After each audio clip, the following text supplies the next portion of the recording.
The average human alive today will spend 90,000 hours of their life working. For most of human history, that number was closer to 30,000. Same species, same brain, 3 times the workload. So what changed? Let's start with what we actually know.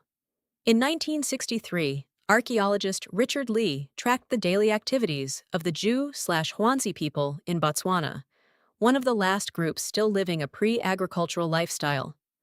What he found surprised everyone. Adults spent about 2.5 days a week acquiring food. That's roughly 17 hours. The rest of the time was theirs. And this wasn't a fluke. The Hadza in Tanzania, the Aché in Paraguay, the Martu in Australia. Different continents, different environments, same result. 15 to 20 hours a week spent on survival. For comparison, the average American works around 47 hours a week. That's not a small gap. That's almost triple. Now, some of you are thinking, sure, but life must have been harder back then, more dangerous, more physically demanding. Surely they made up for it somewhere. Here's where it gets uncomfortable.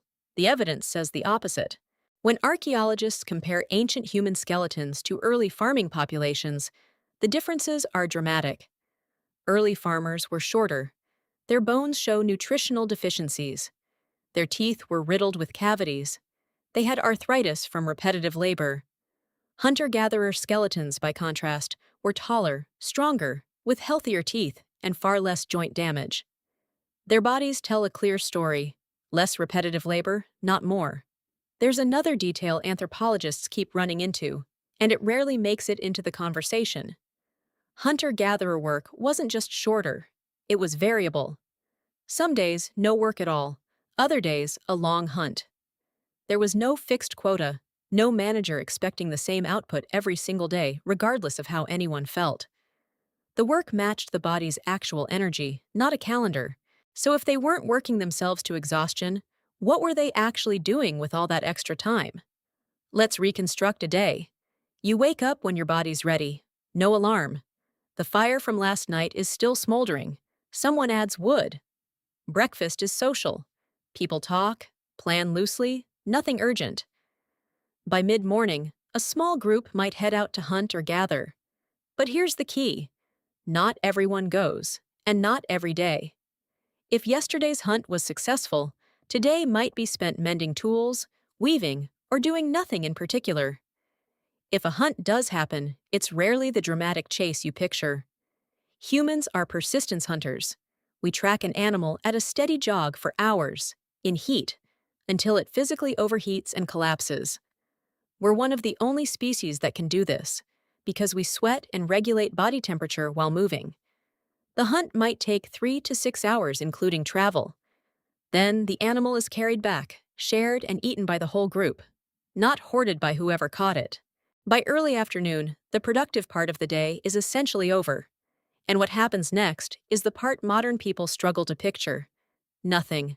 And everything. People rest, they talk. They make jewelry from shells and bone. They groom each other.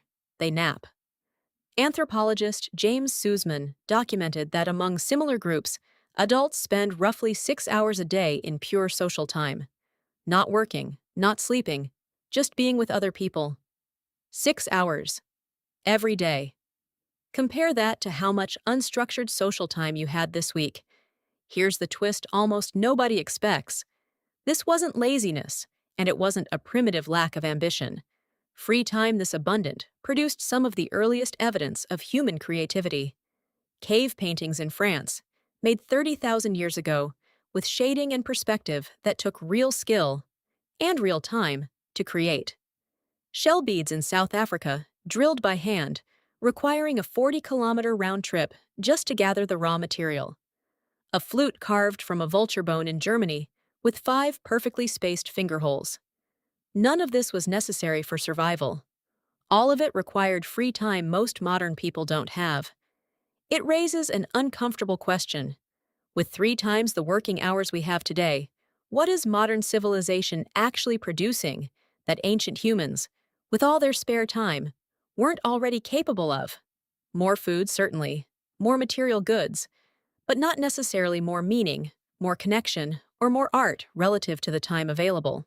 So when did this change? The answer is agriculture. Around 10,000 years ago, humans began farming, and farming demanded something hunting and gathering never did: constant, scheduled, repetitive labor. Crops don't wait. Fields don't pause for rest days. For the first time in human history, work became something you couldn't walk away from, and population growth that came with stable food supply meant there was no going back.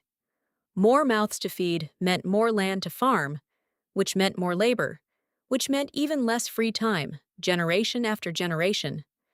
And once agriculture set the precedent, every system after it, feudal labor, factory shifts, the modern 9 to 5, simply built on top of that same foundation. More hours, more output, less unstructured time. Not because human biology changed, it didn't. Your brain and body are still running on hardware built for 17-hour work weeks, variable schedules, and 6 hours of unstructured social time a day. Which might explain something that's hard to put into words, but easy to feel. That low-grade exhaustion that doesn't go away with a weekend off. That sense that something about the pace of modern life doesn't quite fit.